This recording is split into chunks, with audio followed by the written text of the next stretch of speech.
Hi,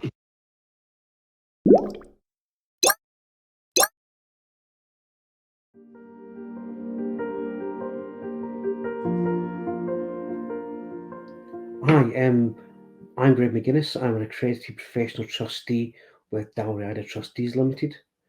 I'm based in our Glasgow office and head up the Scottish team, although my client footprint is very much UK-wide, covering the full length and breadth of the nation, including Northern Ireland, Scotland, England and Wales. And today we're going to talk about pension scheme governance.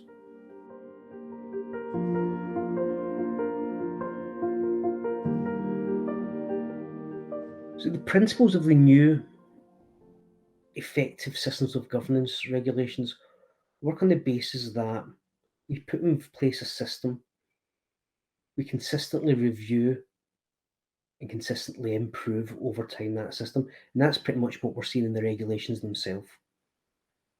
We had something, we learned lessons, we made it that a little bit better, we tweak it, on the basis that better governance means better outcomes for members, it gives better control and better visibility, and ultimately meaning that our members are looked after better.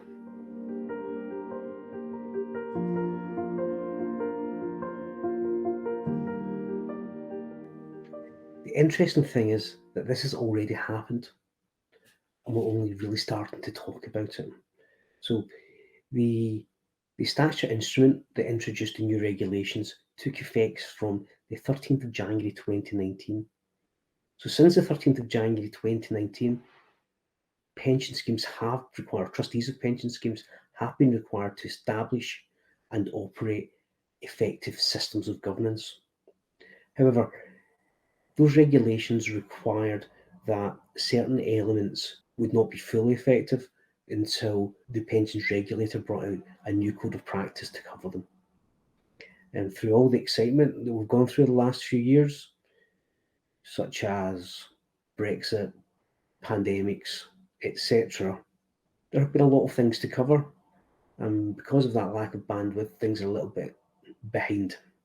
So we're now waiting on the regulator's single code of practice to effectively tell us how to show that we have an effective system of governance and what boxes we have to tick to ensure compliance. The last we were expecting was revised draft following consultation process around the spring, with the regulations coming out in the summer.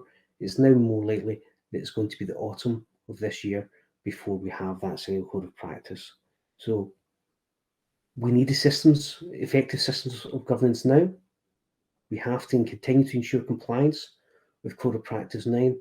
We don't exactly know how to comply fully with the new regulations until later this year when we have the single Code of Practice.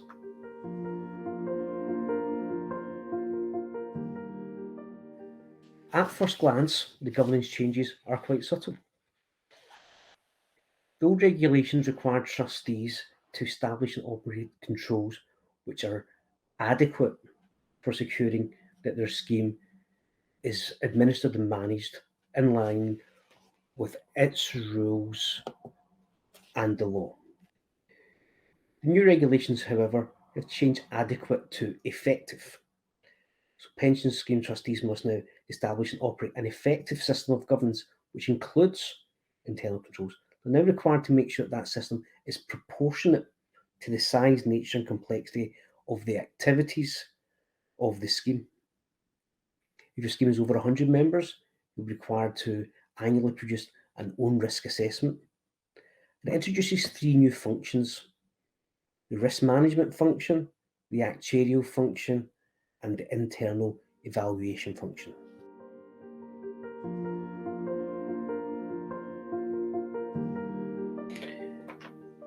So hopefully the new regulations will not affect the way that you manage your pension scheme very much. Nobody has nothing to do, but the vast majority of pension schemes in the UK already embody the principles of ESOG. What you are doing just now is probably okay, but what you need to do is ensure that it's documented, that it is reviewed, and that you're able to exhibit compliance. The big changes are around effectiveness and proportionality. We should be asking ourselves, are we getting business done in a risk managed fashion with trustees in control? Does that fit your scheme? And remember that what fits your scheme changes with time. The people running your pension scheme change, your trustees change, the requirements of your schemes change as the size of the scheme changes, as it becomes more mature, as its funding levels improve, and as the corporate and sponsor go through normal corporate activity. Always remembering that yesterday's governance model might not work today, and today's governance model does not always work tomorrow. So the important thing just now, that even though we're waiting on the single code, is not to do nothing. Firstly, we have to make sure that we meet the requirements of Code of Practice 9 with regards to internal controls, that we are familiar and conversant. When I say we, I mean the scheme trustees, most importantly, with the needs of our schemes and the law. That we're aware of what is in the draft Code of Practice and how that is going to impact in our scheme. Starting conversations with advisors and service providers, considering gap analysis about what we're going to have to do and what we're already doing, making sure our sponsors are aware of what's happening and that there's going to be a need, considering budgets, be that about time or money or both. And remember that there's going to be a bandwidth issue. If we all wait till the end of this year when the single code comes out, everyone's going to be in a deadline. If we all wait for that, there's going to be a serious bandwidth issue with the providers and scheme advisors. And that's where we have to take care as pension managers and trustees, that we're not just doing what the advisors and suppliers are trying to sell us, that we look at the market and understand what fair value is and what is proportionate for our scheme. So our trustees, our sponsors, our pensions managers and scheme secretaries, most importantly, have to start thinking, if not they already doing so, about the big picture. What does effectiveness and proportionality mean for them in their pension scheme? Do the trustees have the knowledge and understanding that they need to effectively manage their pension scheme? If not, how do we correct that situation? Can we provide training? Should they be supplemented by a pension scheme, a professional pension scheme trustee? Is the governance model of a board of trustees still the right thing for your pension scheme at this place in its life cycle? Consider our advisors and our service providers. Are they still the best fit for our scheme? Do they have all the knowledge and experience and provide all the services that we currently require? Do we have to supplement them with other? I'm thinking specifically as schemes mature and end into the end game cycle, they may need quite specific advice that they didn't need before and that their current providers are not able to give.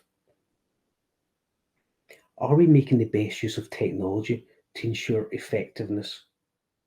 Can that give us more for less and make it proportionate?